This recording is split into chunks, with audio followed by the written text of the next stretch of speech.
मोक्षमार्गस्य नेतारं वेत्तारं कर्मभूभृतां ज्ञातारं विश्वतत्त्वानां वन्दे तद्गुणलब्धये। ग्रंथाधिराज मोक्ष शास्त्र आश्रव को समझाने वाला यह 6वां अध्याय है,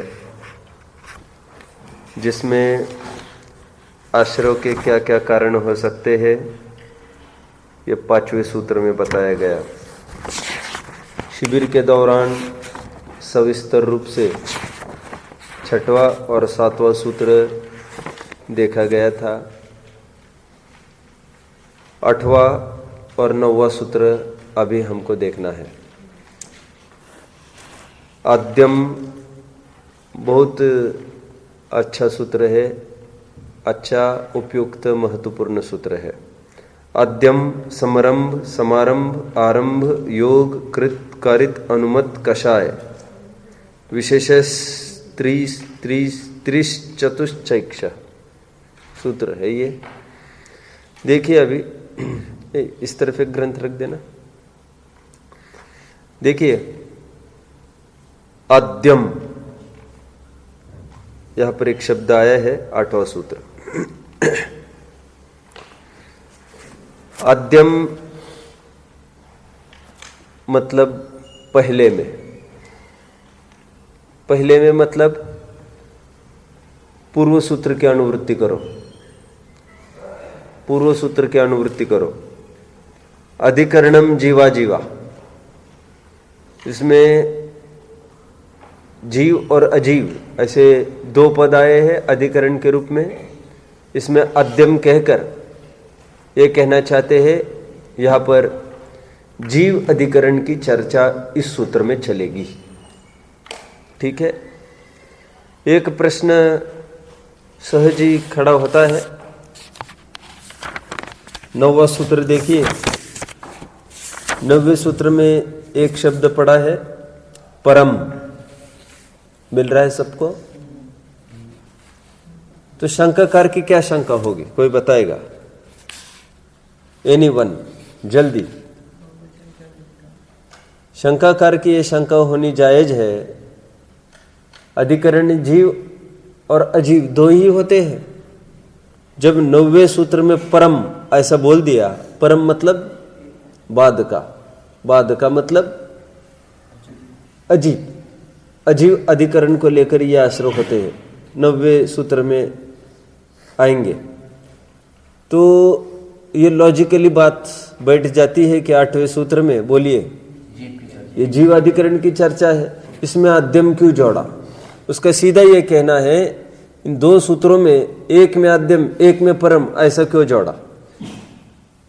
यहां पर आद्यम जोड़ते तो आगे के सूत्र में परम ना जोड़ते, और आगे के सूत्र में परम जोड़ते तो यहां पर आद्यम ना जोड़ते। वैसे इसका तो अभी ये कहना है यहां पर आद्यम न जोड़ा जाए। भर्ती क्यों करते हो? मुफ्त में इतनी भीड़ क्यों कर रहे हो? अब सूत्र क्यों लंबा रहे हो? तो आचार्य देव ये कहते हैं आगे के सूत्र में उसको पता चलता, बात सही है। क्या पता चलता? कि 9वां जो सूत्र आएगा वो अजीव अधिकरण संबंधी आश्रय को बताएगा। उससे ये बात जरूर फलित होगी कि अभी जो चल चुका 8वां सूत्र है, बोलो, वो जीव अधिकरण संबंधी आश्रय का है, लेकिन इसके लिए उसको काफी रुकना पड़ेगा अगले सूत्र तक, और तब तक उसके दिमाग में ये कीड़ा घूमता रहेगा ये जो चर्चा चल रही है किस संबंध में चर्चा चल रही है। पकड़ रहे आप? हमने दूसरे अध्याय में एक सूत्र देखा था, आपको याद होगा।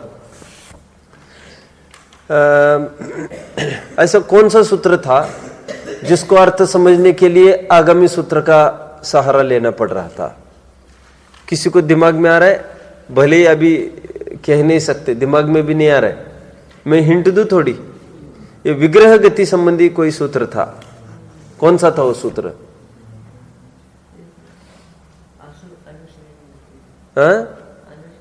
मुझे दिखाना, मैं तुरंत बताता हूं। वहां पर एक सूत्र आया था कि अविग्रह जीवस्य। क्या सूत्र आया? मैं जैसा कह रहा हूं वैसा है कि नहीं, देखो अभी नहीं होगा तो फिर मुझे भी देखना पड़ेगा। अविग्रह जीवस्य एक सूत्र है और उसका सीधा अर्थ यह हुआ कि जीव के मोड रहित गति होती है। और उसके बाद एक सूत्र आया है विग्रहवतो च सांसारिण प्राक चतुर्भ्य आया है। अब वो सूत्र में यह बोला कि सांसारियों के जो विग्रहवती होती है वो प्राक चतुर्भ्य, वो 4 समय के पहले पहले तक होती है, मतलब 3 समय ये विग्रह गति में उसके बीतते हैं। तो उससे ये बात फलित की थी हमने। क्या बात फलित की थी? अब बताओ कोई मुझे, क्या बात फलित की थी? हाँ, इसका मतलब अविग्रह जीवस से जो अभी अभी सूत्र चला वो सिद्धों का सूत्र चला है। क्यों? इस सूत्र में सांसारिक शब्द डाल दिया ना इन्होंने।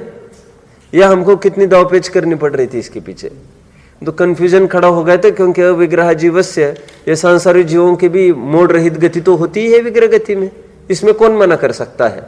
लेकिन यह चर्चा कि जीव के मोड़ रहित ही गति होती है, जो ऐसा सूत्र बोला, यह कंफ्यूजन निरंतर बना रहा। कब तक? और जब आगे का सूत्र पढ़ा तो शंका का निराकरण हो गया। क्योंकि आगामी सूत्र था विग्रहवतो च सांसारिण प्राक चतुर्भ्य कहकर, और ये सांसारियों की ये बात, मतलब ये जो चर्चा चली अभी वो सिद्धों की चली। तो थोड़ी कमी थी, ये कमी थी वहां पर। इस कमी को यहां पर दूर किया है। क्यों? एक सूत्र उसको क्यों रुकना पड़े? ये किसकी चर्चा चल रही है? तो अभी उसको ख्याल में आए ये अद्यम, ये जीव अधिकरण की चर्चा है। जीव अधिकरण को लेकर जो आश्रय होता है वो इस माध्यम से होता है। किस माध्यम से? सूत्र देखना ही अभी हमको। कितने जन बात को समझ रहे हैं? यह बहुत रोचक विषय है, और जिनको ध्यान नहीं होगा उनको रोचकता नहीं आएगी। फिर कोई प्रश्न पूछना हो तो आप जरूर पूछ सकते हैं। ये वैयाकरण की दृष्टि में अद्यम का क्या महत्व है, यह हमने देख लिया। आगे बढ़ते हैं। अद्यम मतलब पहला मतलब जीवाधिकरण, मतलब जीव के आधार को लेकर जो आश्रय होता है। कल भी रात में थोड़ी सी चर्चा चली थी, जीव के आधार को, राजीव के आधार को समझ में आता है ना सब अच्छे से।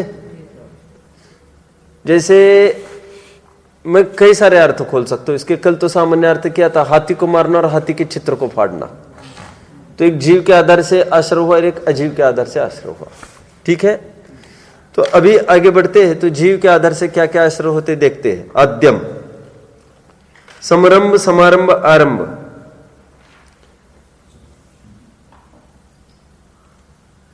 योग, कृतकारित, अनुमत, कषाय, विशेषय, स्त्री, स्त्री, स्त्री, चतुश्चैक्ष। वैयाकरण का प्रश्न ये भी आने वाला है, एक श क्या चीज है, च काय के लिए डाला है, ये सब हम बाद में देखने वाले हैं। अभी तो बात यह है समारंभ, समारंभ, आरंभ, ये 3 भेद करके दिखाए। कृतकारित, अनुमति, ये 3 भेद करके दिखाए। योग के 3 भेद क्यों नहीं करके दिखाए? पहले सूत्र में करके दिखाए ना, काय, वांग, मन, कर्म योग। यहां पर अलग सकाई के लिए करके दिखाएंगे।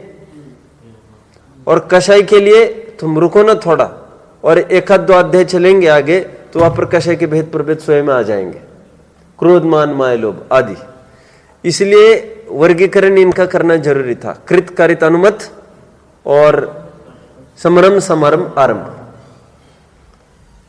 अभी हम देखें इसके लिए स्त्री,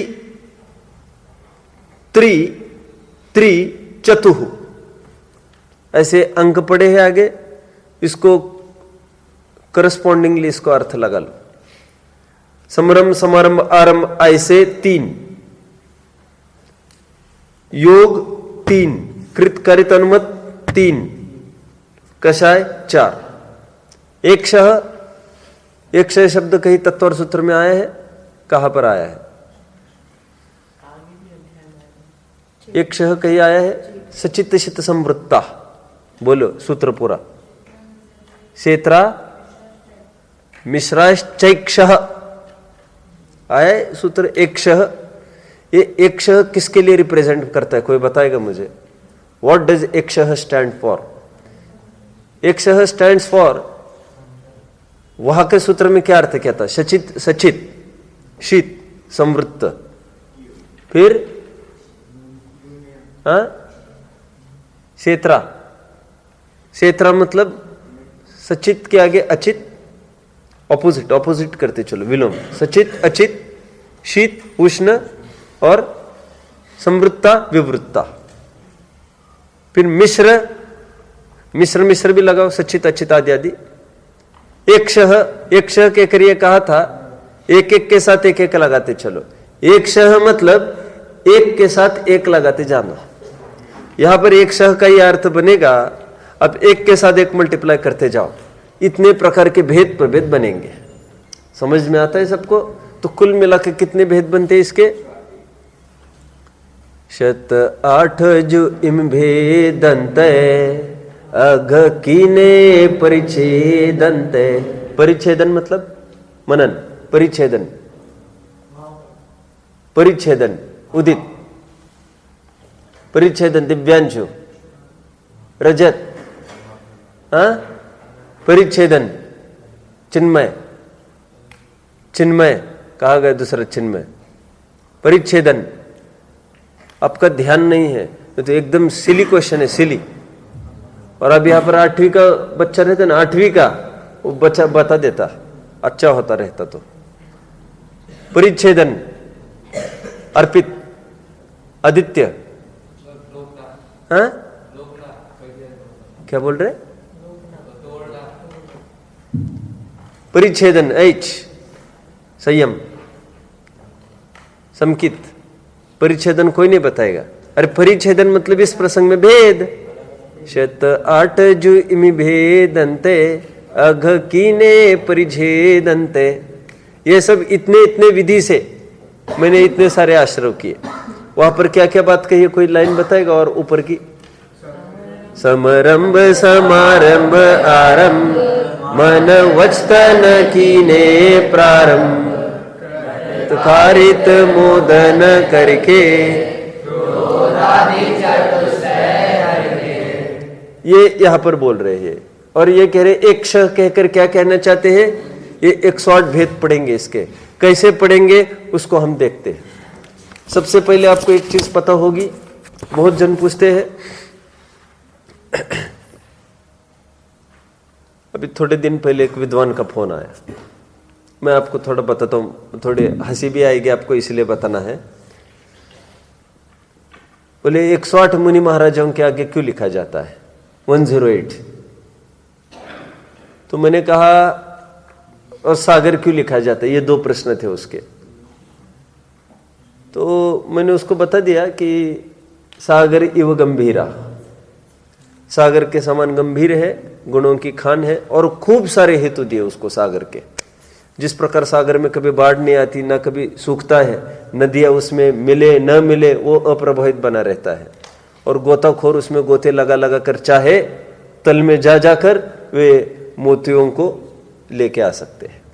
और ठीक उसी प्रकार हम चाहे तो मुनियों से वो मोक्ष मार्ग हासिल कर सकते हैं, लेकिन धर्म का लोभी जीव जानकर उन्हीं के संभव है, अन्य किसी के संभव नहीं है। इस चक्रव्यूह को तोड़ना, अंदर प्रवेश करना, ये पात्र जीवों का ही काम है। बहुत सारे हेतु दिए। फिर 108, तो फिर 108 में मैंने बोला कि 108 प्रकार से वे पाप के त्यागी हुए हैं, क्योंकि प्रतिमाधारी जीव है पंचम गुणस्थानवर्ती, वो 9 कोटि से त्यागी होता है पाप का। मैं हमेशा इसलिए कहता हूँ व्हाट इज द डिफरेंस। मैं इनको बहुत पढ़ा है मैंने प्रतिमाओं में, इनको कितना याद है ख्याल में नहीं। ब्रह्मचारी मतलब क्या? एक तो वो होता है जो ब्रह्मचारी व्रत लेता है आजीवन, एक तो वो होता है जो चौथे गुणस्थान में ब्रह्मचर्य अनुव्रत होता है। एक तो वो होता है जो पंचम गुणस्थान की दूसरी प्रतिमा में ब्रह्मचर्य अनुव्रत होता है। एक तो वो होता है, बोलो, जो 7वीं प्रतिमा होती है। एक तो 6वीं प्रतिमा होती है दिवा मैथुन त्याग प्रतिमा। एक तो 7वीं प्रतिमा होती है ब्रह्मचर्य प्रतिमा, और एक तो होता है ब्रह्मचर्य महाव्रत। इन सभी ब्रह्मचर्यों का क्या अर्थ मैंने काफी लिया है, और मैंने कोटियों में भी घटित किया, सातिचार अतिचार में भी घटित किया। और मैं बार बार ये कहता था दूसरी प्रतिमा में जो ब्रह्मचर्य अनुव्रत है और ये सात्विक प्रतिमा, ब्रह्मचर्य प्रतिमा, इसमें क्या डिफरेंस है, मैं बार बार कहता था।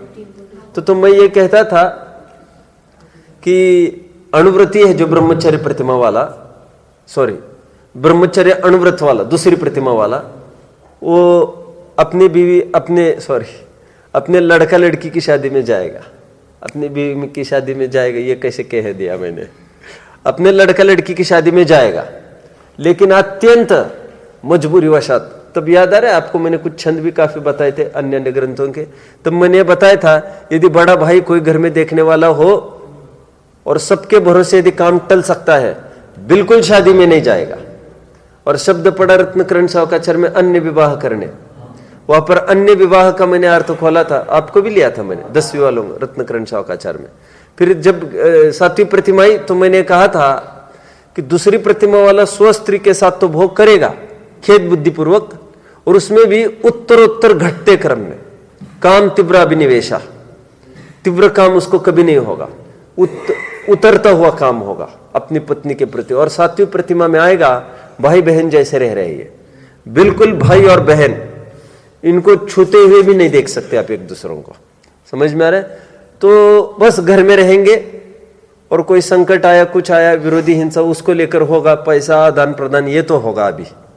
लेकिन ब्रह्मचर्य प्रतिमा में अलग सा क्या होगा, वो संग भी टूटता दिखेगा आपको। 108 कोटि से पाप का त्याग हो गया है उनके, समझ में आता है। और इनके 9 कोटि से पाप का त्याग हो गया अनुवृत्तियों का। 9 कोटि मन वचन का कृतकारिता अनुमोदन। फिर अतिचार लगेगा तो इसमें कहीं अतिचार लगता रहता है, इसलिए मुनि महाराजों के सामने 108 लिखा रहता है। फिर उसका फिर एक प्रश्न आया जिसके पीछे मुझे कहना है आपको। एक शुल्ली का अर्यिकाओं को 105 क्यों लगाते हैं? तो मैं तो ऐसे सोने को था, मैं तो 10-1 बजे उसका फोन आया था, तो मैंने एकदम ऐसे बोल दिया उसको, बोल दिया मतलब कोई असावधान बिल्कुल नहीं था। मैंने कहा छोड़ो ये सब जुगाड़ की बातें। क्या बोला मैंने? ये सब जुगाड़ की बातें। तो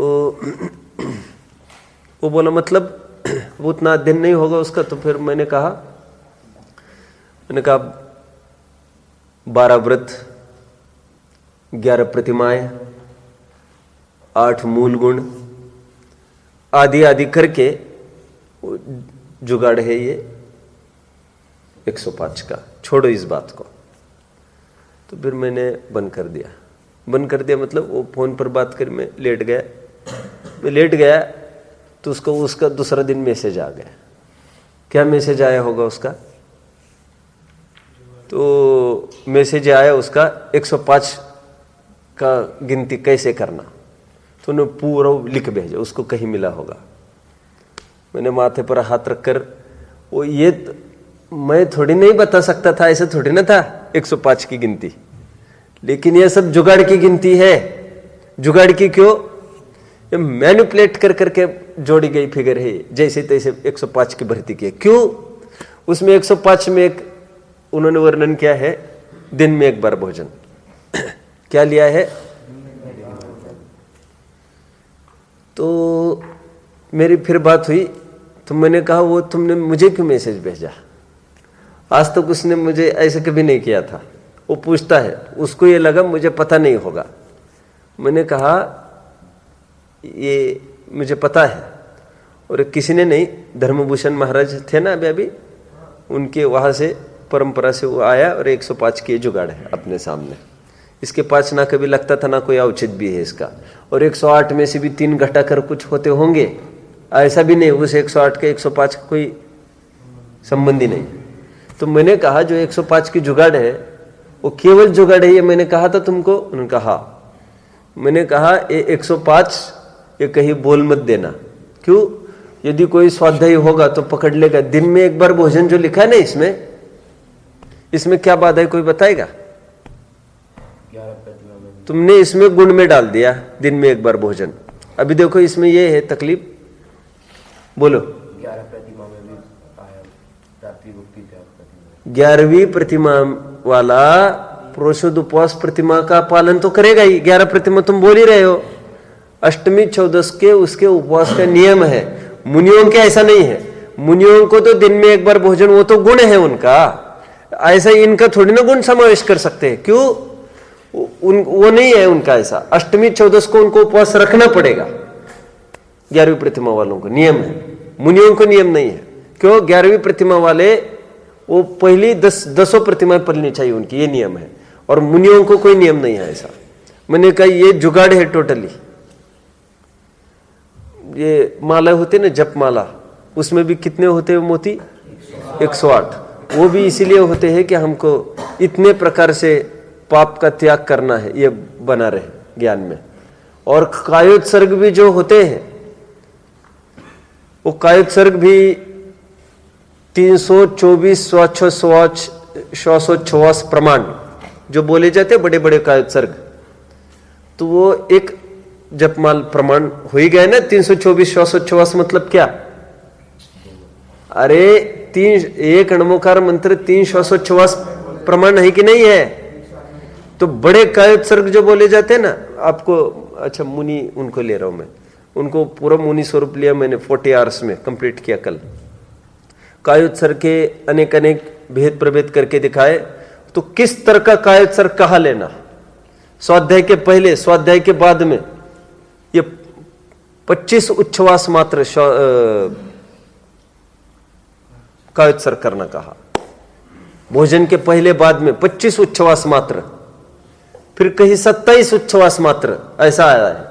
तो अपन उसके लिए 3 श्वासोच्छ्वास मतलब 1 नमोकार मंत्र, तो उस विधि से अपन क्या कर देते हैं, फिर 9 नमोकार मंत्र बोल देते हैं आप। तो कई बड़े बड़े कायोत्सर्ग होते हैं, तो वहां पर जैसे उपवास करने का कहा है प्रायश्चित को, मुनि को, कि आज ये छू गया तो उपवास करना।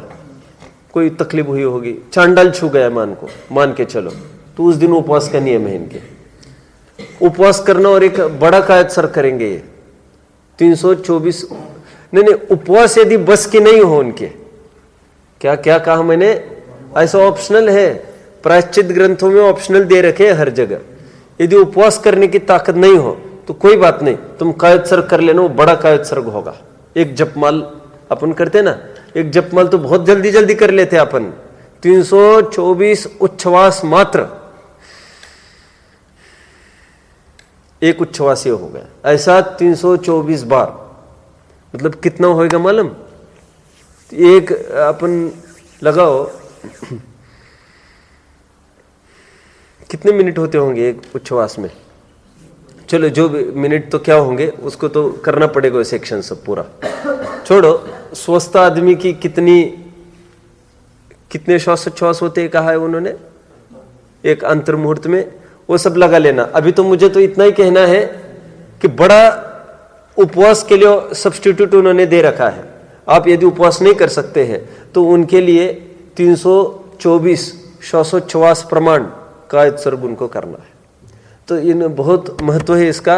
उसका इतना ही महत्व इसलिए है क्योंकि 108 कोटि से पाप का त्याग हमको करना है। अभी इसको 108 की गिनती कैसे बनेगी वो हम देखेंगे। फिर च का उचित क्या है यह हम बाद में देखेंगे।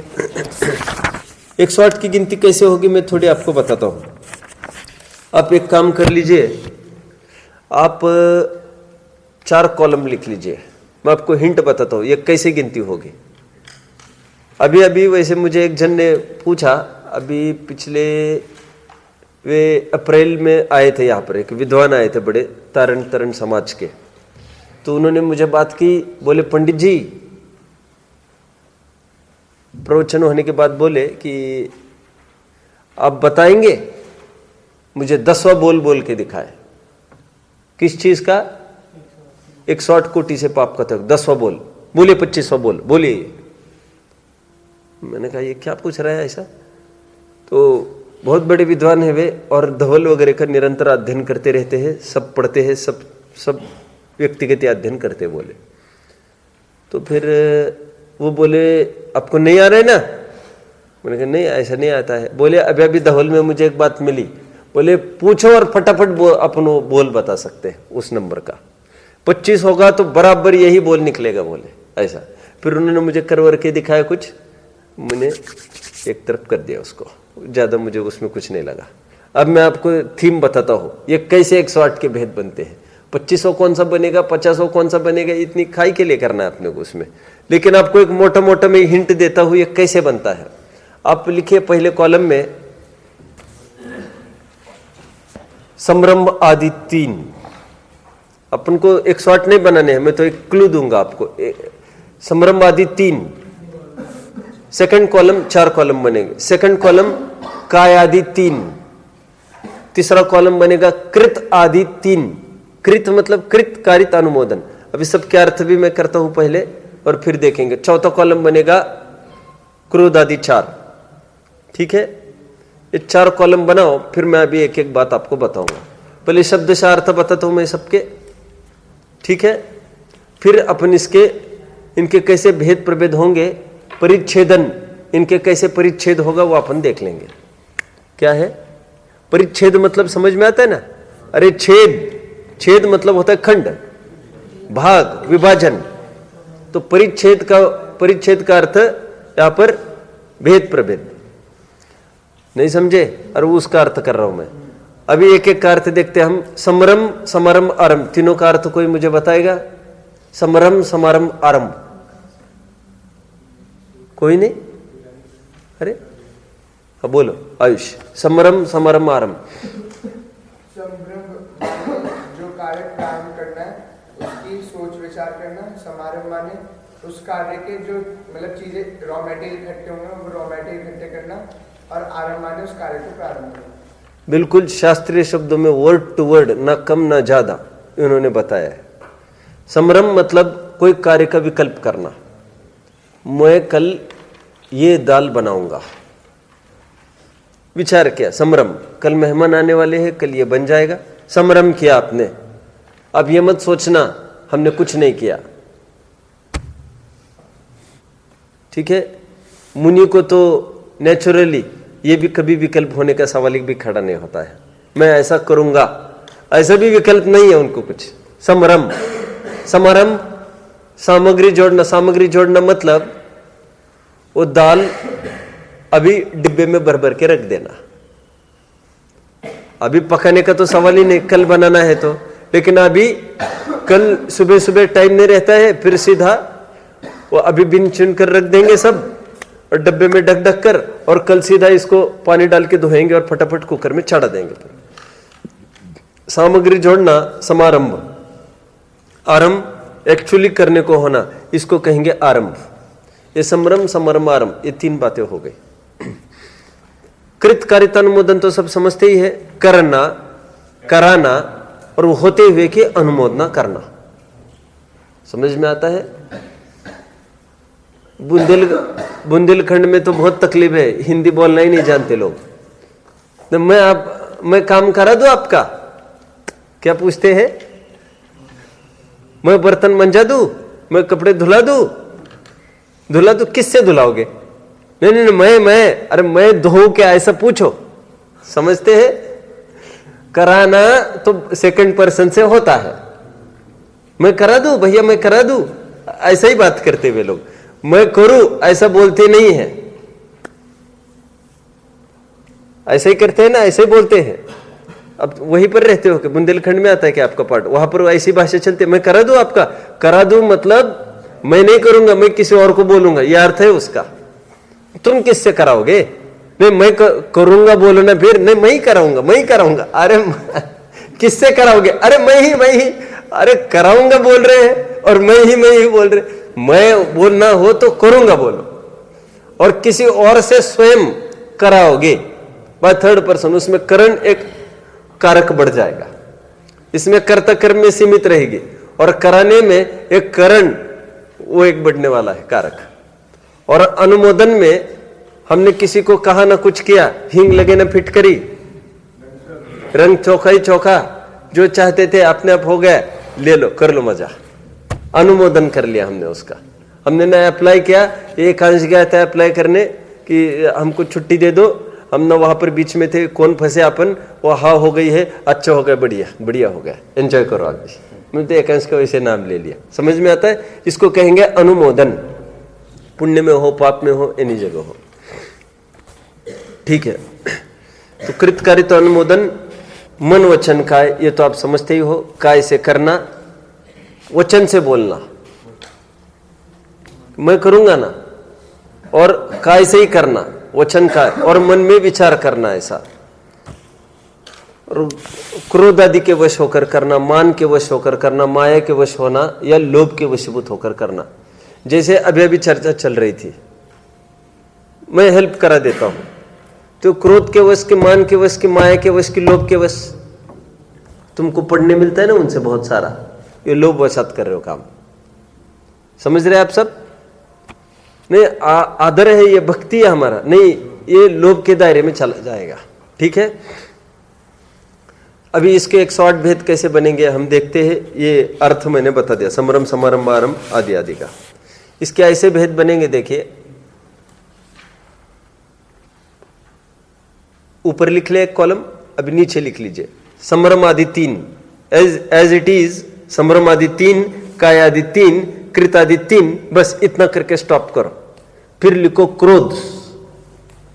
अब क्रोध आदि 4 ऐसा नहीं लिखना, क्रोध। फिर एज इट इज पूरी लाइन रिपीट होगी, बस क्रोध का होगा मान, फिर मान का होगा माया, माया का होगा लोभ। ये कितने हो गए पाप के भेद? अभी अभी देखेंगे। क्रोध मान माया लोभ, बस बदला पुण्य, 4 हो गई है। अब वो कॉलम पूरा हो गया, 4th, क्रोध मान माया लोभ सब यूटिलाइज कर दिया। अभी कृत आदि की चर्चा करेंगे। 1 मिनट, अभी जो हमने देखा था ना वह 1 मिनट,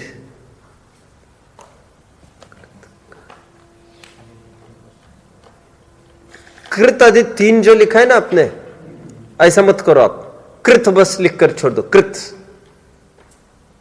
तो 4 दफे क्या आएगा? कृत क्रोध, कृत मान, कृत माया, कृत लोभ।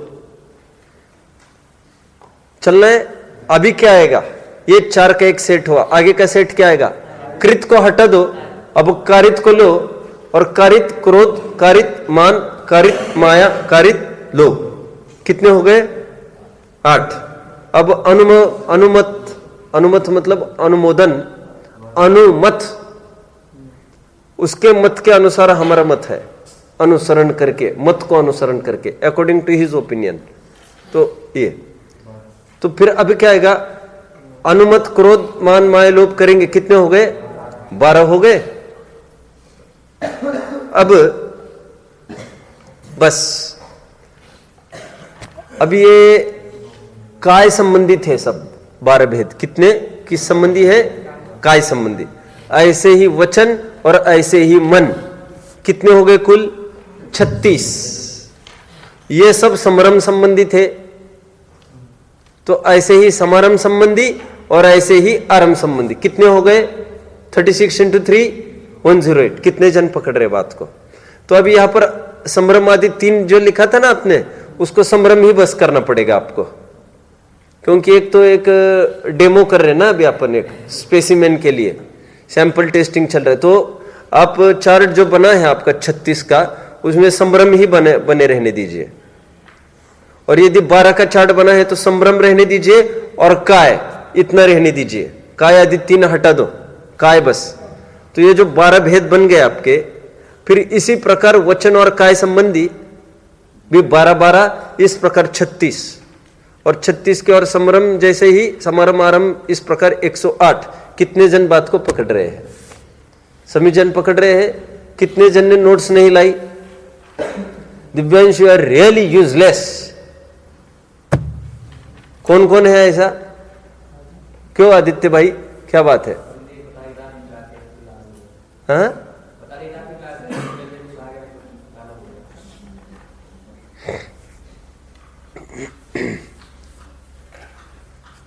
च का अर्थ लेना है हमको। व्हाट डज च स्टैंड्स फॉर? च के लिए आचार्य देव ये कहते हैं, यदि हम क्रोध आदि के भी भेद करें, किस रूप कर सकते हैं? अनंत अनुबंधी, अप्रत्याख्यानावरण, प्रत्याख्यानावरण और संज्वलन। छ में यदि ये भेद समाहित करते हैं तो फिगर बनेगी 108 multiplied by 4 is equal to 432। 432 भेद इसके अवान्तर पड़ेंगे। फिर आप लगा सकेंगे ऐसा कि चतुर्थ गुणस्थानवर्ती कितने से मुक्त हुआ है, पंचम से कितने से मुक्त हुआ है, ऐसे भी लगा सकेंगे आप। ठीक है, इस कोटि से यदि आप देखेंगे तो ये छ का अर्थ टीकाओं में इस प्रकार दिया है।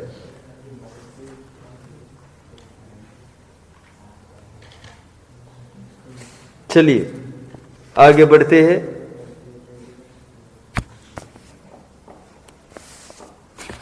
आगे का सूत्र देखिए। अभी आगे का सूत्र भी तुरंत पूरा करना है, फिर मैं स्वाध्याय में एक नया प्रकरण चालू कर सकता हूं।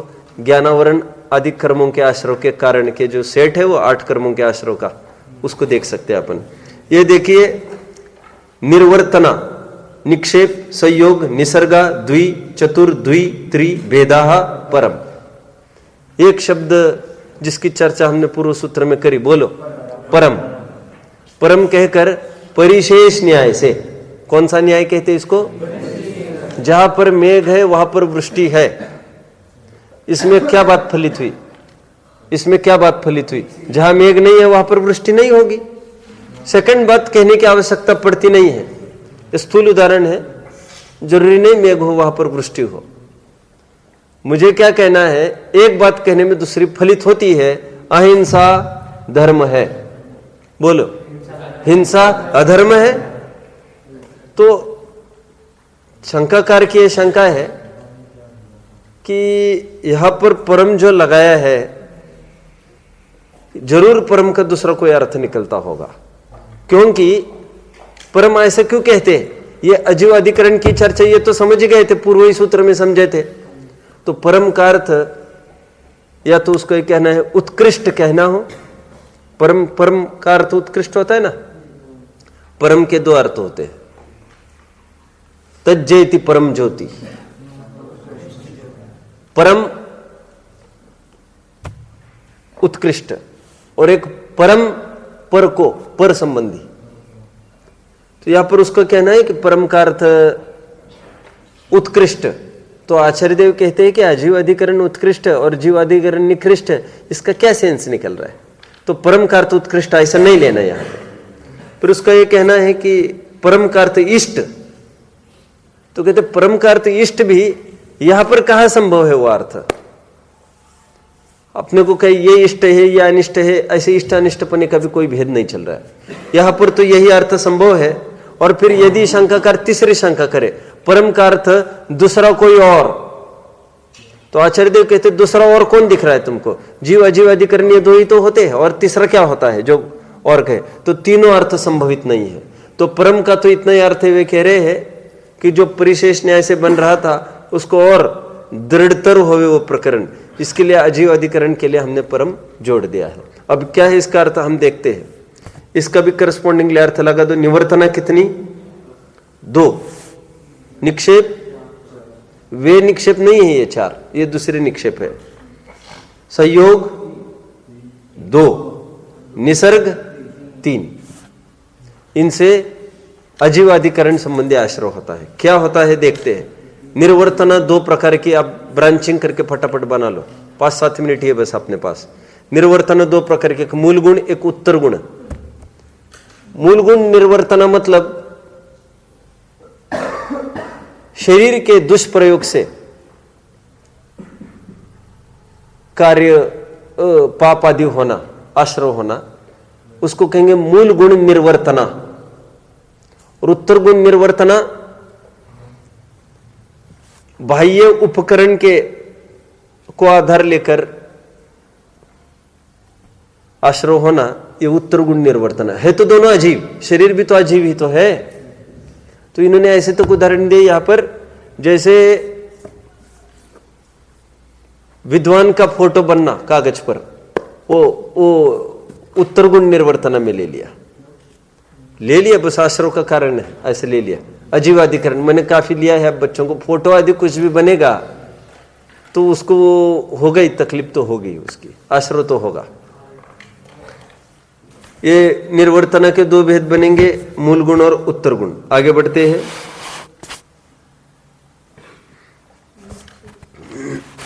निक्षेप।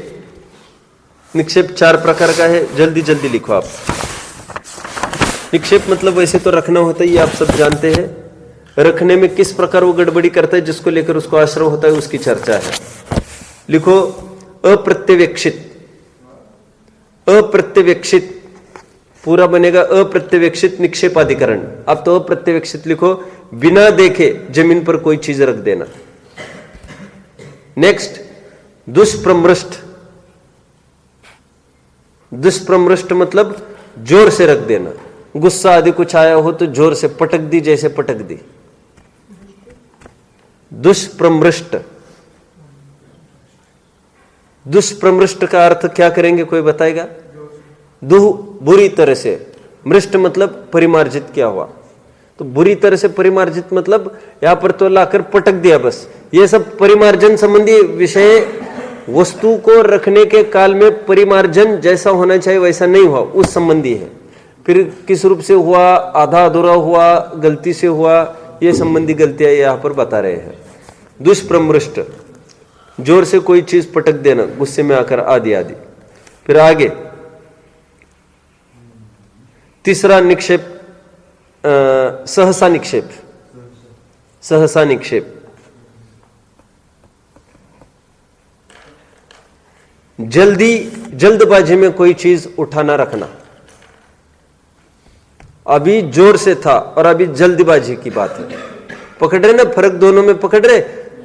जोर से मतलब एकदम पटकना, जल्दी मतलब बहुत जल्दी में काम कर रहे थे, तो उसमें भी ढंग से परिमार्जन नहीं होगा।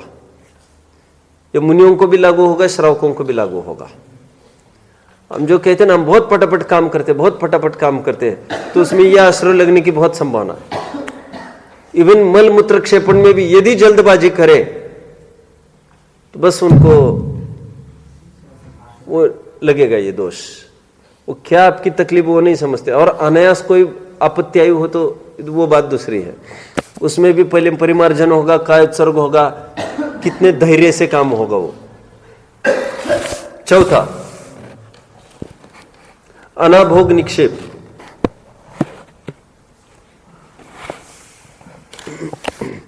जहां से जो चीज उठाई वहां पर न रखकर अन्यत्र रखना, यह अर्थ हो सकता है। अथवा पूरी तरह न रखकर पार्शियली कोई चीज रखना। पार्शियली चीज रखना, बर्तन रखना था, किनारे पर रख दिया, कोई भी आकर उसको गिर सकता है, धक्का लग सकता है। ऐसी जगह रखा, वो आश्रय का कारण है। मतलब असावधानी कितनी, जिनवानी हो, कोई भी चीज हो, रखने का सेंस चाहिए। और जहां से उठाए वही चीज रखना, ताकि दूसरों को उसको मिलेगी, इतना ही नहीं तुमको भी मिलेगी टाइम पर। तो तुमको भी फिर से मिलने वाली नहीं है। जिसको कहीं भी कुछ भी छोड़ने की आदतें हैं, वो अपनी चप्पलें भी ढूंढते रहते हैं। मैंने जाने कहा छोड़ी, कहा छोड़ी, कहा छोड़ी, इनको कहीं भी छोड़ने की आदतें हैं। इसलिए कोई भी चीज डिसिप्लिन में हो, जहां जिसकी जगह है वही उसकी जगह हो। कपड़े है, जहां से उठाए वहीं पर रखे। बिछाने हैं, कोई भी चीज है। ये 4 प्रकार के। अभी संयोग 2 प्रकार के। भोजन पान संयोग और उपकरण संयोग, ब्रांचिंग करके लिखोगे चलेगा। भोजन पान संयोग में अमेल मिलाप वाले भोजन सामग्री मिलाना, ठंडी गर्म ऐसी चीज मिलाना, उसको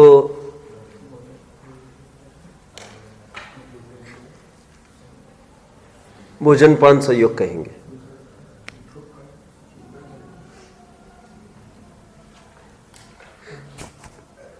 अथवा द्विदल आदि भी ले सकते हो, उसमें लेना हो तो।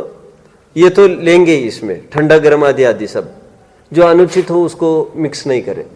और उपकरण संयोग में भी यदि कमंडल था धूप में और पीछी है छांव में, उसको लेकर उसका परिमार्जन किया, ऐसा ये सब इसमें आश्रय लगेगा। ये उपकरण संयोग, ठंडा गर्म वस्तु को मिलाना नहीं, ये उपकरण संबंधी बात है।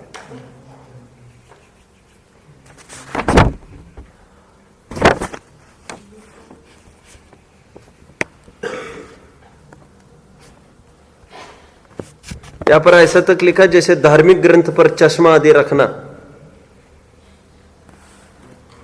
पसीने की चीज होती है, इस अपेक्षा समझ लेना, रुमाल वगैरह ये सब बातें। निसर्ग 3 प्रकार का है, शरीर से, वचन से और मन से। मन वचन काय। बस ये सूत्र मैंने पूरा कर दिया है, केवल इसलिए पूरा किया तो अभी नया विषय अपना चल सकता है। फिर 9वें सूत्र तक हम आकर पहुंचे हैं, 10वें सूत्र से आगे बढ़ेंगे हम। ओम नमः। कोई प्रश्न है? क्या बात है? हाँ? निसर्ग का इतना ही अर्थ क्या, उन्होंने मन वचन काय के माध्यम से हुआ अजीव अधिकरण। वैसे मूल गुण निर्वर्तना में उन्होंने तो वैसे लिया ही है काय के माध्यम से दुष्प्रयोग, लेकिन निसर्ग में फिर से ये डाल दिया है मन वचन काय के माध्यम से कोई आश्रय होता है। हाँ हाँ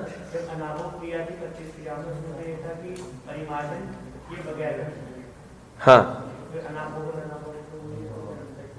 नहीं, इसमें क्या किया इसने, अनाभोग निक्षेप मतलब यहां पर परिमार्जन की तरफ संकेत नहीं है। वैसे यहां पर जहां से उठाए वहां क्यों नहीं रखी तुमने, जहां पर जिसकी जगह है वही रखना चाहिए।